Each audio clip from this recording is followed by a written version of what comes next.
En esta oportunidad vamos a hablar del voltímetro.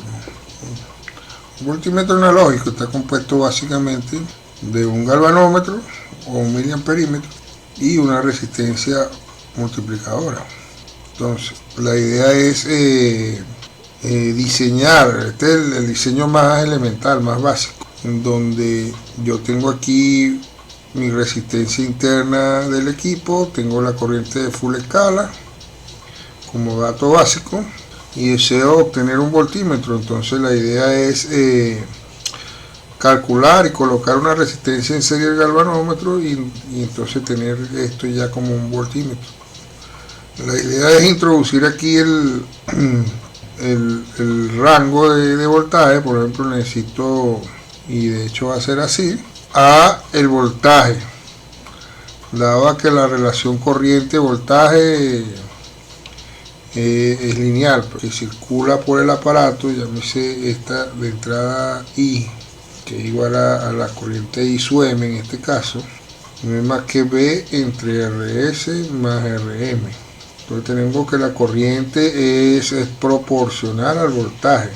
Anteriormente una deflexión θ que es proporcional a la corriente I sub M, ahorita igual vamos a tener una deflexión θ, entonces que va a ser proporcional a B. Entonces es interesante porque ya el equipo, además de poner una escala en corriente, pudiésemos colocar una escala en voltaje. Se integra el voltímetro y el amperímetro y de hecho es así, pues, en los equipos de medición de rango múltiple de forma lineal en la misma conjunto de escalas. Ok, entonces muchas veces los voltímetros, cuando aquí hablamos un poquito de cómo es la elaboración, cómo es la construcción, hablemos de las especificaciones que nos dan. De las especificaciones o datos de placa, hablamos de que el principal es el rango. El rango se refiere simple y llanamente a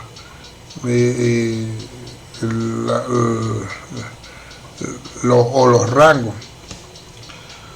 los diferentes escalas a las que se debe medir. Por ejemplo, que podemos tener escalas de 0 a 1 voltio y en el mismo equipo tener escalas de 0 a 10 voltios. Si es un equipo de un solo rango, de 0 a 300 voltios. Usualmente tenemos hasta 500 o 600 voltios. Algunas normas nos limitan la medición directa, o sea que nosotros podamos medir directamente voltaje hasta 600 voltios. Las normas de seguridad no nos permiten conectar voltímetros directamente a ninguna instalación a más de 600 voltios. Son normas que se cumplen. Para ello se necesita entonces hacer otro tipo de mediciones llamadas mediciones indirectas o equipos especiales con procedimientos especiales e indumentarias especiales para medir voltajes de ser mayores a 600. Pues son muy peligrosos. Otra cosa que nosotros podemos especificar es la resistencia interna, que es la resistencia interna del equipo. En la teoría siempre vemos que un voltímetro, lo ideal es que tenga una resistencia infinita. Sin embargo, siempre es necesario que el circuito absorba algo de energía, sobre todo cuando el equipo no es electrónico y no tiene ninguna fuente de energía externa para su funcionamiento, como es este caso. Este vendría siendo el voltímetro más elemental, uno donde no necesita batería, lo que se necesita es un galvanómetro y una resistencia interna. En este caso describí al voltímetro más elemental.